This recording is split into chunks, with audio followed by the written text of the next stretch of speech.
ជំរាបសួរបងប្អូនទាំងអស់គ្នាជួបគ្នាបន្តទៀតនៅក្នុងមេរៀនរបស់យើង Chapter 3 ដែលយើងសិក្សាអំពី digraphs នៅចំពោះ3ដដែលទេណាពីព្យញ្ជនៈផ្សំហើយវីដេអូមេរៀននេះផងដែរក៏ជាវីដេអូបញ្ចប់នៃមេរៀនចំពោះទី3ពីព្យញ្ជនៈផ្សំសំឡេងតែមួយអញ្ចឹងបន្ទាប់ពីនេះទៅយើងនឹងចូលមេរៀនស្រៈណាមេរៀនស្រៈដែលជាមេរៀនសំខាន់ចំពោះ4ចឹងបន្ទាប់ពីយើងរៀនទី1យើងរៀន alphabet ជាមួយនឹងមានមុនពេលចាប់ផ្ដើមមេរៀនណាយើងមានរៀនជាអក្ខរកអក្ខរក្រមមានសំឡេងព្យញ្ជនៈសំឡេងស្រៈបន្ទាប់មកមានសំឡេងហ្នឹងហើយសំឡេងព្យញ្ជនៈមួយតាមពាក្យព្យញ្ជនៈផ្សំបន្ទាប់មកបញ្ចពុក3នេះព្យញ្ជនៈផ្សំសំឡេងតែមួយហើយនឹងសំឡេងស្រៈបន្ទាប់មកមានផ្សេងបន្តិចទៀតអញ្ចឹងចង់ផ្ដាំផ្ញើទៅបងប្អូនទាំងអស់គ្នាដែលរៀនក្នុងវគ្គមួយនេះគឺព្យាយាមឲ្យមែនតែនព្រោះវាជាមូលដ្ឋានគ្រឹះដ៏ចាំបាច់ដូចយើងធ្វើផ្ទះអញ្ចឹងណាបើតសគ្រឹះយើងមិនរឹងមាំគឺផ្ទះមិនអាចនៅទេអញ្ចឹងមុនពេលបងប្អូនដែលគាត់សិក្សាមួយចំនួនគាត់ចេះតែនិយាយពីច្រើនចង់រៀនសន្តានាចង់រៀនសន្តានាចង់រៀននិយាយរៀនសន្តានាប៉ុន្តែសំណួរសួរទៅវិញថាមុនពេលដែលយើង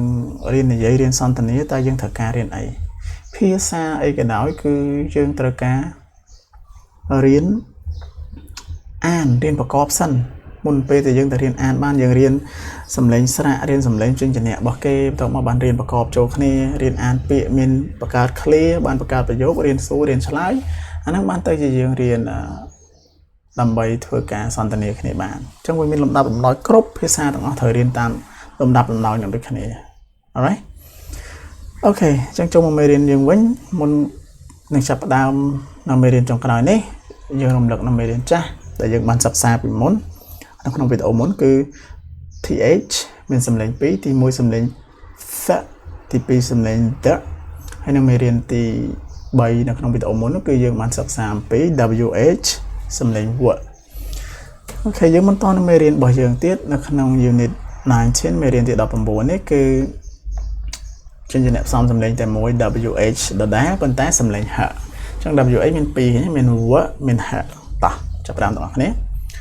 wh សំឡេង h o នេះគឺស្រៈ u នឹងយើងចាំណា o តែមួយក៏អាចជាស្រៈ u ដែរ h u hu អ្វីដែលឲ្យចាំគឺវាថាមិនច្រើនទេវាមិនទូទៅទេបើអ្វីដែលទូទៅយើងរៀនមានក្បួនខ្នាតអានរួចហើយអញ្ចឹង h u hu ពាក្យទី2 wh សំឡេង h o នេះគឺស្រៈ u ដដែល h u hu ឯសំឡេងស se នេះអញ្ចឹង hu និងស hose alright ពាក្យទី2 wh សំឡេង h o នេះគឺស្រៈ u h u hu m hu និង m home អញ្ចឹង wh សំឡេង h មានតែប៉ុណ្ណឹងយើងបន្តទៅមេរៀនទី20ដែលជាមេរៀនចុងក្រោយនៃព្យញ្ជនៈផ្សំសំឡេងតែមួយ wr មានសំឡេង r អញ្ចឹង wr r I ស្រៈ I